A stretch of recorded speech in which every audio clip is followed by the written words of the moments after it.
Hi guys, it's Becca again. I thought I would introduce you to my truck. I did the Avenir the other day. Here it is. So I thought I'd do the truck. So this is my 1996 Nissan Terrano G3MR. It's an R50. The R50 is more commonly known as a Pathfinder. It's more closely related to the Pathfinder, being completely honest. In the UK we're more familiar with the R51. Sorry about that, my neighbour, as you can see, I'm just walking off there, wanted to have a bit of a chat. Yeah, in the UK we're more familiar with the R51 Pathfinder. That's the only one that got released in the UK. We never got the R52, thankfully, because it's hideous. But yeah, basically this is the R50. Mine is a 3.2 turbo diesel. It's a QD32ETI, so it has 148 brake horsepower and 250 pound-foot of torque. Mine's a 4-speed auto. Quite jealous if anybody's got one in the manual, but hey ho. I don't know how many of these that are actually in the UK. I've heard of a couple of people that have got some in Scotland. Other than that, I don't actually know another owner of one of these in England. But they are probably out there. I just haven't found them yet. So yeah, mine looks a little bit different paint job wise. I'll leave the reasonings behind that in the description. But yeah, as you can see, mine is not your everyday sort of paint job. One of the main differences cosmetic wise between the Terrano and the Pathfinder is the trim. Mine comes with factory xenons. I think some of the Pathfinders got that also. Mine would be classed as a pre-facelift. There is obviously a facelift version out there. Mine's a pre-facelift, and I have the trim on there with a massive spoiler. I'll show you that in a moment. The widened arches and the mirror on the wing, fender, whatever you want to call it. So I'll just go around the truck, whatever you want to call it. I won't call it a Jeep, but I friggin' hate that. So yeah, basically you can sort of see the wing a little bit more, wing, spoiler, whatever you want to call it.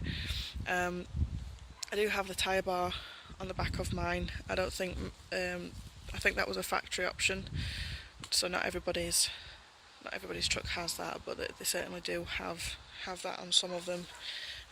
Yeah, basically I just wanted to show it off a little bit. I introduced the Avenir the other day, so I thought it would be turn for the truck. I'll just show you the inside. It's not the cleanest because as you can see, there's a lot of rubble on our drive. We had walls all here and a lot of trees and stuff, and we've knocked it all down. You can see the stone over there. We knocked it all down to make more parking space. So this is the inside of mine. The little Groot characters, because when I first got the truck I decided to call it Groot. So you can see 4-speed automatic, your normal low and high gears. It's still in kilometres at the moment, which isn't a problem for me. I'm used to driving imports, so I'm used to automatically converting it in my head what speed I'm doing. These were also sold as Infinities. I used to work for Nissan myself, not in sales, in the service department. I also used to work for Infiniti, which is Nissan's luxury brand, if anybody doesn't know.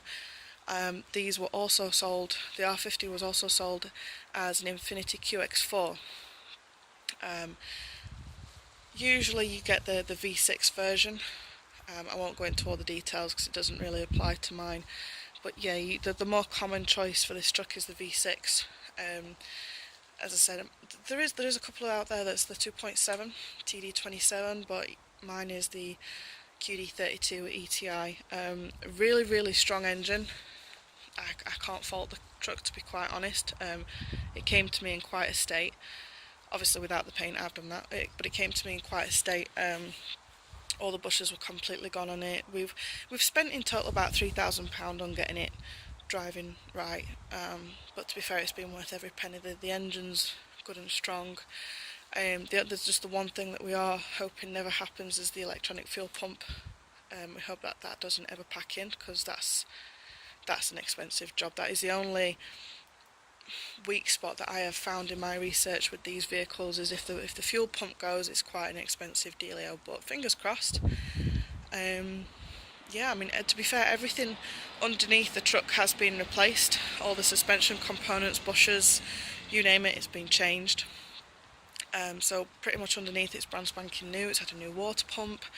The other thing that I found out about this engine, purely and simply because I was just investigating it whilst doing the water pump, is there's no timing belt or timing chain on these engines. They're actually internally timed via a cog system, which is kind of cool. At least you don't have to worry about that. But yeah, other than that, if there's anything else that you'd like to know about it, just drop a link in the, drop a comment in the comment section below, and yeah, I'll try and answer it best that I can. Until then, I'll see you later.